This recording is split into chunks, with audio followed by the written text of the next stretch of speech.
Eh bien, salut à tous, c'est Arm38. Aujourd'hui, on se retrouve pour une nouvelle vidéo. Juste avant qu'elle ne commence, je t'invite à t'abonner et à activer la cloche des notifications, ainsi que de rejoindre mon compte Instagram si ce n'est pas déjà fait. Aussi, comme tu as dû le remarquer, j'ai mis dès à présent la nouvelle intro dans les vidéos, donc j'espère que elle va te plaire. Et sur ce, on va commencer la vidéo. Donc, c'est une vidéo qui m'a été demandée par quelques personnes. Donc, ça va être comment j'ai fait le nouveau logo de la chaîne.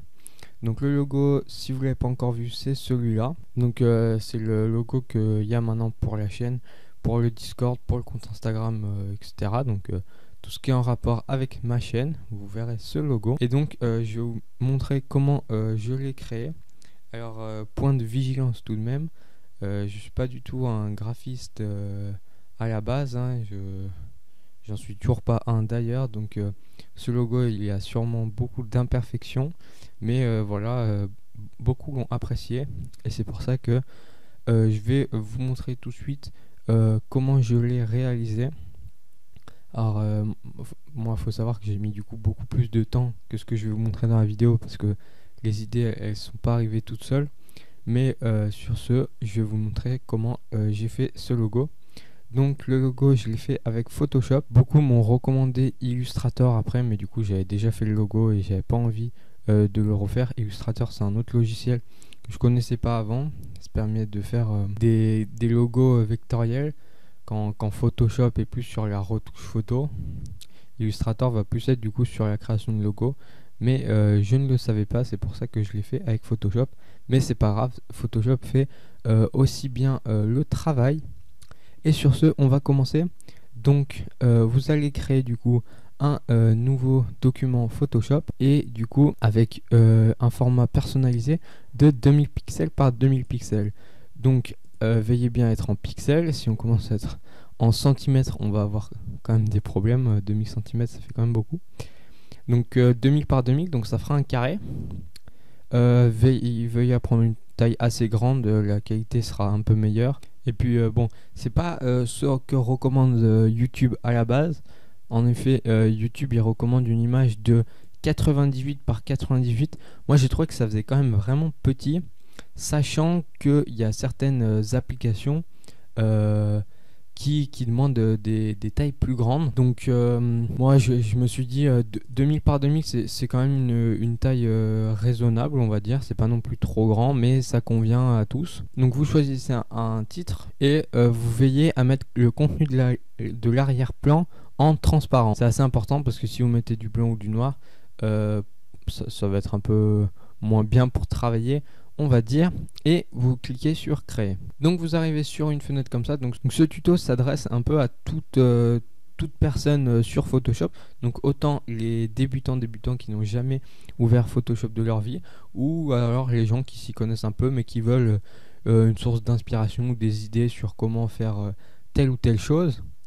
Donc dans la fenêtre principale de Photoshop, je vais la détailler très rapidement. Donc ici vous avez du coup, comme sur toute application, des menus où vous pouvez régler différentes choses, hein. Là vous avez un deuxième menu, mais c'est pas très utile, il va changer en fonction des outils que vous prenez. Donc vous pourrez du coup changer un peu les paramètres de chaque outil.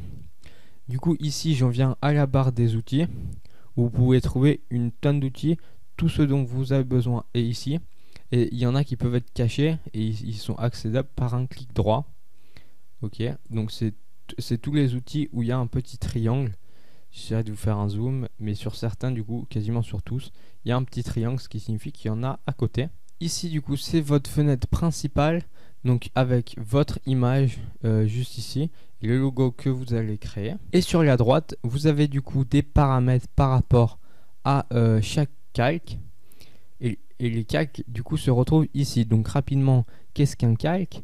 Un calque, c'est comme si vous dessinez sur une feuille. Bon, on peut faire un exemple assez rapide. Je vais dessiner, je vais faire un trait comme ceci. Donc là, je l'ai fait sur un calque. Si je viens créer un nouveau calque avec ce bouton, je peux redessiner par-dessus. Mais vous voyez que je peux enlever chaque calque pour ne garder qu'un seul des traits. Donc ça, c'est très pratique et c'est utilisé de partout c'est vraiment, vous ne pouvez pas travailler avec un seul calque. Il vaut mieux en faire toujours plusieurs. C'est des feuilles que vous superposez les unes à la suite des autres et qui vont permettre de corriger certains éléments. Et c'est très pratique. Donc les calques, c'est ici. Donc tout d'abord, ce qu'on va venir faire, c'est du coup l'arrière-plan du logo. Donc vous voyez que ici il y a un vert assez fort et ici on est plus, on va tendre un peu vers du bleu, mais du bleu très clair. Donc ça, du coup, ça s'appelle un dégradé et on peut en faire avec l'outil dégradé qui est juste ici. Et donc comment ça se passe? Ici vous avez des palettes de couleurs où vous avez deux choix de couleurs et il va du coup falloir choisir vos deux couleurs. Donc moi par exemple j'ai pris du vert un peu comme ceci. Donc je sais plus exactement lequel j'ai pris, hein. Mais c'est pas très grave, hein, ça va faire un peu la même chose. Si vous voulez précisément, je vous dirai tout à l'heure. Donc ici vous faites OK et ça va vous sélectionner votre couleur. Précisément moi celui que j'avais pris ici, hop, c'est, si vous voulez copier, ouais, c'est ce vert. Donc si vous voulez copier l'identifiant, hein. Et ici ce que j'avais pris, cette couleur, donc entre le bleu et le vert.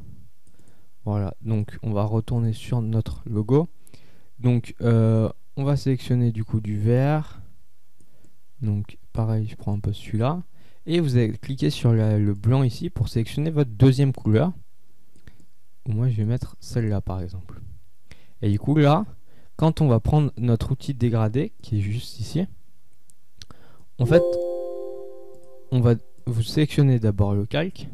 Donc il va être votre, on peut le renommer en double cliquant sur le nom. On peut mettre background pour arrière-plan.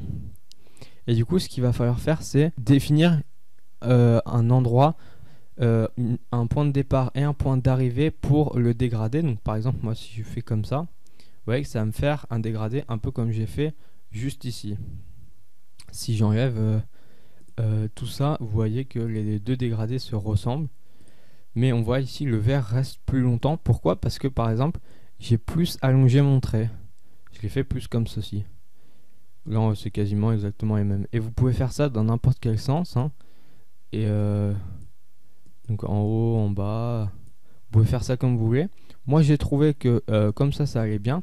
Et vous pouvez du coup régler la taille. Donc là où ça va plus ou moins changer de couleur. Donc si vous faites juste un petit trait, vous voyez que directement vous allez avoir du bleu clair. Si vous faites comme ça, un gros trait, vous allez en avoir un peu moins. On peut même exagérer et aller au-delà. Et moi j'ai pris quelque chose qui va à peu près ici, même un peu plus.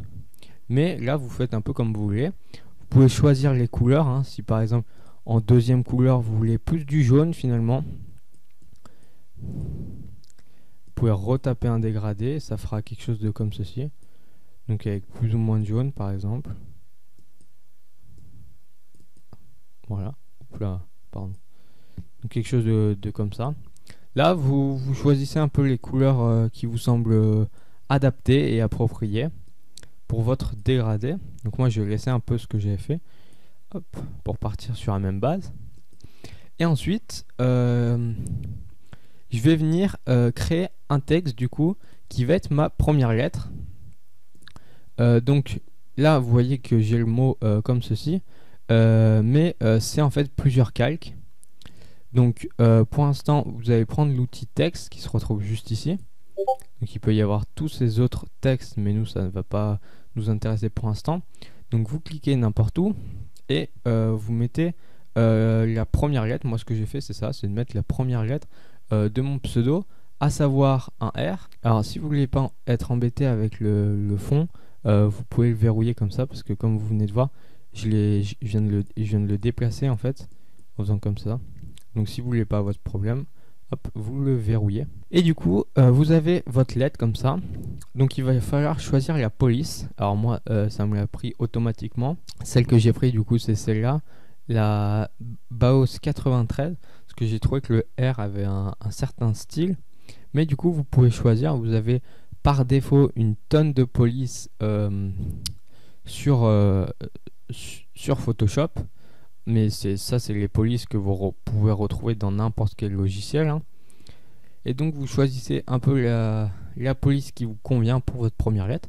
Moi par exemple j'ai pris celle-là. Donc une fois que vous avez fait ça, on va appliquer certains effets du coup à la lettre pour la rendre un peu plus agréable. Donc après je sais qu'il y en a qui créent eux-mêmes leurs lettres à l'aide de certains outils dont j'ai plus le nom. Voilà, à l'aide de l'outil Plume. Donc ils créent eux-mêmes leurs lettres. Moi je sais que j'y suis pas du tout arrivé, hein. C'est pour ça que j'ai trouvé une police qui était pas mal. Après des polices, si tout ça ça vous convient pas, vous pouvez en télécharger via Adobe Font. Donc une fois que vous avez fait ça, vous allez double-cliquer ici sur une zone où c'est pas du texte, parce que si vous double-cliquez là, du coup ça a changé le texte. Donc vous double-cliquez là et ça vous ouvre du coup une fenêtre style de calque. Et là vous pouvez choisir plusieurs paramètres. Donc par exemple vous pouvez appliquer un contour de couleur bleu foncé ou des choses comme ça pour donner un style comme ça. Moi ici j'ai choisi de mettre déjà une incrustation couleur. Donc en fait ça me permet de changer la couleur. Et moi du coup je l'ai mis en noir. Hop. Donc noir, le code par défaut hein, c'est 6.0 et le blanc c'est 6F. Voilà.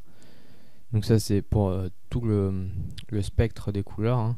Donc vous mettez une incrustation couleur. Après vous pouvez un peu tester toutes les options. Donc par exemple vous avez lueur interne qui est pas mal. Vous avez ombre interne, bon ça c'est annexe. Et moi ce que j'ai pris en deuxième c'est une lueur externe. Donc là vous voyez que c'est une lueur externe vert. Et je l'ai mis aussi en noir. Alors après il faut régler un peu déjà l'opacité. Donc l'opacité c'est à quel point ça va être visible. Donc si vous mettez une opacité de 0, ça sera invisible. Et une opacité de 100, complètement visible. Donc par exemple vous pouvez mettre une opacité de 50 à peu près. Vous pouvez régler la taille si vous voulez que ça soit plus ou moins grand.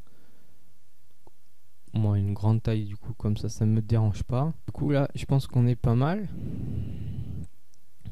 Ok, donc ici vous avez une fenêtre d'aperçu de ce que ça peut donner. Même si vous voyez directement ici. Et du coup là vous voyez que vous avez des effets qui sont juste ici. Alors ensuite on va continuer sur du coup l'autre texte qui va être du coup la suite de votre pseudo. Moi j'ai fait ce choix de séparer du coup en deux mon pseudo. Ici une grosse lettre et ici le reste en plus petit. J'ai trouvé que ça pourrait les rendre assez bien. C'est pour ça que je l'ai fait. Et du coup vous reprenez votre outil de texte. Vous cliquez et vous allez écrire. Donc vous sélectionnez tout avec CTRL A et vous allez du coup réduire la taille. Hop, voilà. Quand vous êtes ici, vous pouvez le repositionner. Alors moi, je crois que j'ai mis en majuscule, voilà. Et j'avais pas changé la police en fait, parce que j'ai trouvé que celle-ci rendait également bien sur ces lettres-là. Alors des fois, ça pourrait être ne pas être le cas. Hein. Vous trouvez que ça ne rend pas bien, mais bon. Du coup, vous rechoisissez votre police. Hein. Donc, ensuite, ce qu'il faut faire, c'est de la même manière faire une incrustation couleur. Donc, pour le mettre également en noir ou la couleur que vous avez choisie. Et j'ai encore une fois mis une lueur externe. Alors ici, on pourra peut-être la faire un peu plus prononcée. Vous voyez un peu quel côté vous voulez donner. Et vous faites OK. Alors là, pour l'instant, je me suis pas trop attardé sur comment centrer tout ça. Cependant vous pouvez tout à fait le faire. Donc maintenant ce à quoi on va s'attaquer c'est l'ellipse. Donc cette ellipse-ci, du coup c'est parti. Donc tout d'abord je vais cacher tous mes calques. Donc maintenant on va s'attaquer à l'ellipse. Vous voyez que ceci du coup c'est une ellipse, donc plus en forme de rond hein. Donc vous allez ici, clic droit, outil ellipse de sélection. Et du coup vous voyez que là quand vous faites des choses comme ça, ça va pas forcément vous faire un rond parfait directement. Et donc pour accéder à cette perfection, vous appuyez sur la touche mage. Et vous voyez comme ceci, en appuyant et en enlevant, ça vous fait des ronds parfaits. Donc en gardant appuyé, vous pouvez vraiment avoir un beau rond. Donc moi je vais essayer d'en faire un assez grand. Voilà, vous faites ça comme ceci. Vous lâchez. Ici vous allez créer un nouveau calque. Vous sélectionnez la couleur noire et avec l'outil pot de peinture, vous allez remplir ce calque. Voilà, donc une fois ceci fait, vous pouvez le redimensionner en faisant CTRL T. Et là, vous voyez que vous avez accès à des points de modification. Donc, vous pouvez le déplacer en mettant au centre. À savoir que si, pour une forme quelconque, vous voulez l'agrandir de manière proportionnelle, donc là, vous voyez que si j'utilise ce point juste ici, ça ne va pas du tout faire de manière proportionnelle. Donc, je reviens avec CTRL Z. Vous appuyez encore une fois sur la touche Maj. Et là, vous voyez du coup, n'importe où je vais, le rond restera un rond. Donc nous, on n'a pas vraiment besoin d'utiliser ça. Juste vous augmentez chaque côté. Et vu que c'était un rond à la base, ça va redevenir un rond parfait. Donc une fois que vous avez fini, vous appuyez sur Entrée. Et vous avez ici votre calque 1. Donc vous pouvez enlever les sélections ici en prenant l'outil de sélection et en cliquant n'importe où. Donc une fois que vous avez ça, moi l'effet que j'ai voulu donner ici, c'est, donc si je vais dans l'ellipse toute seule, c'est, vous voyez, j'ai mon grand rond ici et dedans on a l'impression qu'il y a un petit rond qui s'est enlevé. Donc c'est exactement ce que je vais faire. Donc vous allez prendre un calque vide, créer un nouveau calque et venir faire une ellipse. Encore une fois, donc peu importe la taille pour l'instant. Ah, j'ai pas fait une ellipse parfaite. Donc vous faites une ellipse comme ceci et vous la remplissez de blanc afin que ça soit deux couleurs très distinctes. Donc vous prenez l'outil pot de peinture bien sûr avant et vous la remplissez de blanc. Donc en faisant ceci, donc je peux déplacer du coup ce calque normalement et vous pouvez faire CTRL T encore une fois et donc là bien utiliser la touche Maj parce que du coup on veut pas aller au bord de l'écran. Vous allez la centrer comme ceci et du coup vous allez donner la taille que vous voulez afin d'obtenir l'épaisseur ici que vous voulez. Donc moi j'étais peut-être un peu plus épais mais je vais pouvoir laisser comme ceci. Et une fois que vous avez fait ça, ce qu'il faut faire c'est créer un nouveau calque. Le calque vous allez laisser vide, vous allez le mettre en bas.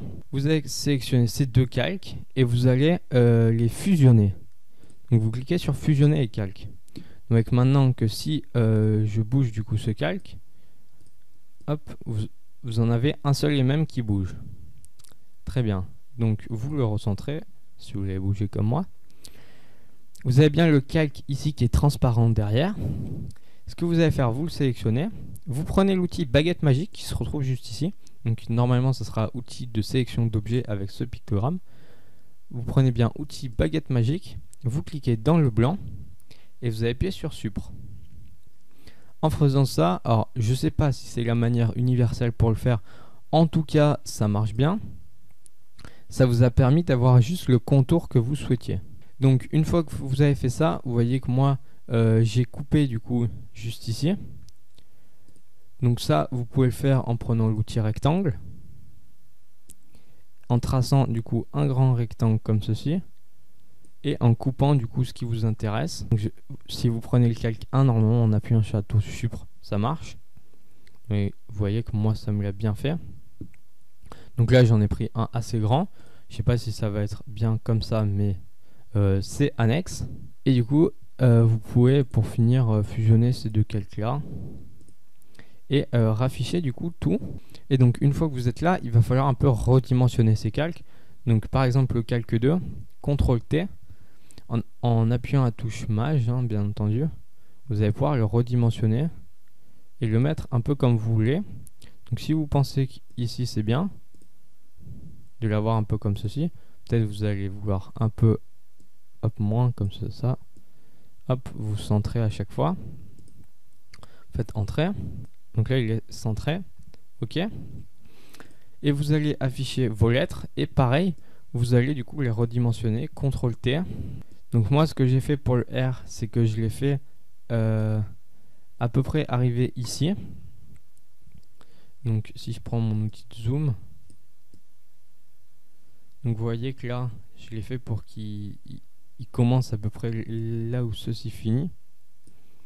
Et ensuite pour la suite de mon nom, je l'ai mis un peu après, donc toujours en la centrant du coup hop avec le nom. Il me semble que j'avais fait quelque chose qui ressemblait à ça. Alors moi effectivement j'avais un peu moins coupé. c'est pas très grave, hein, un peu plus ou un peu moins. Donc par exemple, je vais pouvoir monter un peu ma lettre si j'ai envie, donc avoir un effet comme ça. Et là, vous voyez du coup qu'ici, il faudrait que je coupe. Et du coup, c'est exactement ce que je vais faire. Donc, je vais sélectionner ce calque. Je vais prendre l'outil de lasso polygonal.